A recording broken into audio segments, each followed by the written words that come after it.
తీహార్ జైల్లో ఉన్న ఎమ్మెల్సీ కవితను పరామర్శించారు బీఆర్ఎస్ నేతలు బాల్క సుమన్, ప్రవీణ్ కుమార్. తీహార్ జైలుకొచ్చి ములాఖత్ సమయంలో కవితను కలిశారు. ఎమ్మెల్సీ కవితపై పెట్టిన కేసు నిరాధారమని, కేవలం ఎన్నికల్లో బీఆర్ఎస్కు నష్టం కలిగించేందుకే ఈ కేసు నమోదు చేశారని ఆరోపించారు బాల్క సుమన్. లిక్కర్ పాలసీని పట్టుకుని కేసుగా మార్చిన ఘనత బీజేపీదే అని వ్యాఖ్యానించారు ఆర్ఎస్ ప్రవీణ్ కుమార్.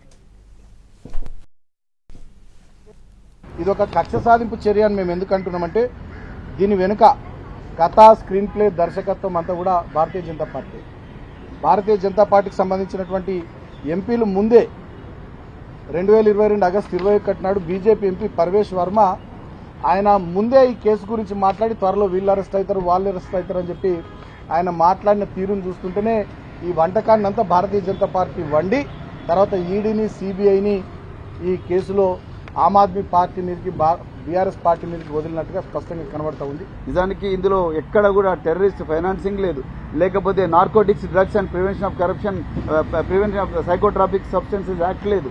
అదేవిధంగా ఏ స్పెషల్ యాక్ట్ కూడా దీంట్లోకి రాదు.